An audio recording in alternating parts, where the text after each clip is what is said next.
Hello welcome to our channel. இன்னைக்கு நம்ம என்ன பார்க்க போறோம் அப்படின்னா பின்னல் பணியாரம். இது ஜடை மாதிரியே இருக்கிறதுனால பின்னல் பணியாரம், சோட்டி பணியாரம் அப்படின்னு சொல்லுவாங்க. சில பேர் பிஸ்கெட் பணியாரம் கூட சொல்லுவாங்க. நல்லா டேஸ்டா இருக்கும். நல்ல ஸ்வீட்டான டேஸ்டான ஸ்நாக்ஸ் தான். அதுக்கு என்ன இன்கிரியன்ட் தேவைங்கிறத முதல்ல பார்த்துக்கலாம். நம்ம மைதா மாவு, ஜீனி, உப்பு, சோடா உப்பு, தேங்காய் எண்ணெய், நெய்னா கருரை எண்ணெய் எடுத்துக்க வேண்டியதான். இப்போ ஜீனியில் பாதி ஜீனியை நம்ம அப்படியே போட போகிறோம். பாதி ஜீனியை நல்லா பவுடர் பண்ணி நைஸாக இல்லாமல் 1-2 குறைங்கிற மாதிரி பவுடர் பண்ணி போட்டு ஆட் பண்ணிக்க போகிறோம்.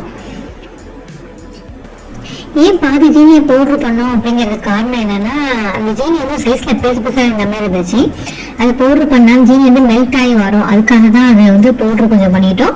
கொஞ்சம் இதை அப்படியே போட்டுக்கிட்டோம். அதுக்கப்புறம் 1 கப் அரிசி மாவு ஆட் பண்ணிக்கிட்டோம். அரிசி மாவுனா வீட்டில் இருக்க இடியப்ப மாவு தான். தேங்காய் எண்ணெயை லைட்டாக சூடு காட்டி அது ஒரு 2 கரண்டி இல்லைன்னா 3 கரண்டி எவ்வளோ நமக்கு தேவையோ அவ்வளோதுக்கு அது ஸ்மெல்லுக்காக, தேங்காய் எண்ணெயோட ஸ்மெல் அதில் வந்துச்சுன்னா நல்லா இருக்க மாதிரி இருக்கும். அதுக்காக தேங்காய் எண்ணெய் அதை நல்லா காய்ச்சி சூடோடைய ஊற்றலாம். நெக்ஸ்ட் நெய்யை நல்லா சூடு காட்டிக்கணும். நல்லா சூடு காட்டி ஊற்றக்குள்ள அந்த மாவுக்குள்ள அந்த நெய்யை ஊடுருவி நல்ல ஒரு மணமணதாங்க டெக்ஸ்சர் வரும். பணியாரம் நல்லா சாஃப்டாக இருக்கும். அதை நம்ம சூடோடய ஆட் பண்ணிக்கலாம். அந்த மாவில் ஆட் பண்ணிவிட்டு நெக்ஸ்ட்டு உப்பும் சோடா உப்பும் ஆட் பண்ணணும். உப்பும் சோடா உப்பும் மாவில் போடக்கூடாது. மாவில் போட்டால் அங்கங்கே திப்பியாக போயிடும்.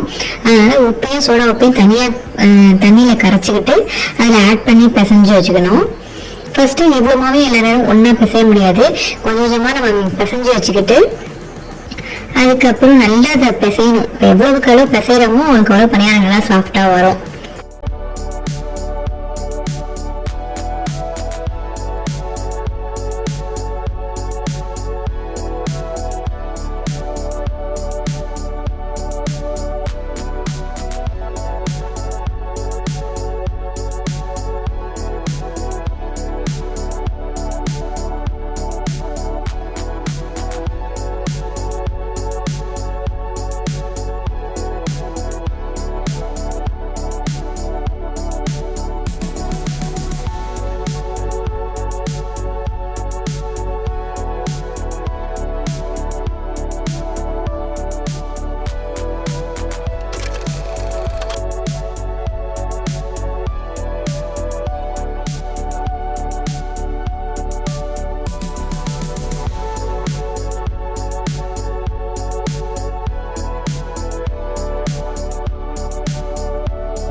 நல்லா அழுத்தமாக பேசும்போது சப்பாத்தி கடையால் உருட்டி ரொம்ப மெலிசாகவும் இல்லாமல் ரொம்ப மொத்தமாக இல்லாமல் கொஞ்சம் தனி வேணாம் அதே மாதிரி தேய்ச்சி எடுத்துக்கணும். தேய்ச்சி எடுத்துட்டு இந்த மாதிரி நம்ம பார்ட்டிஷன் பண்ணிவிட்டு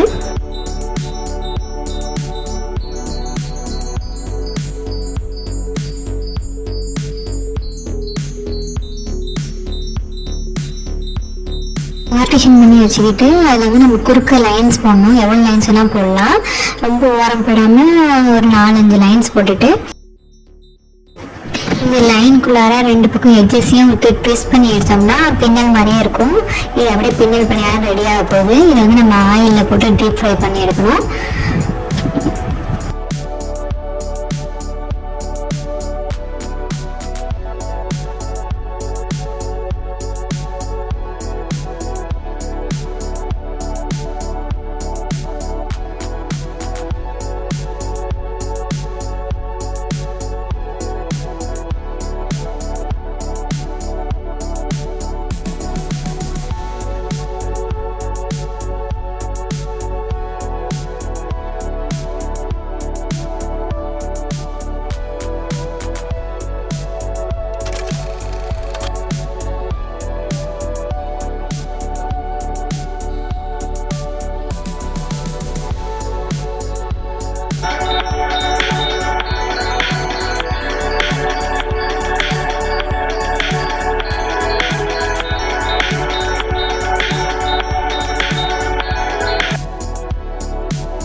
எண்ணெயில் போட்டு பொரிச்சு எடுத்தால் பின்னல் பணியாரம் ரெடி.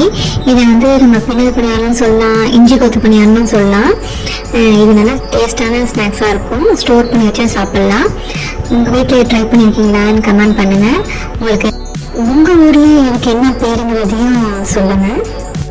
தேங்க்ஸ் ஃபார் வாட்சிங். உங்களுக்கு இது போல் வீடியோ பார்க்க பிடிக்கும்னா எங்கள் சேனலை மறக்காமல் சப்ஸ்கிரைப் பண்ணிக்கோங்க.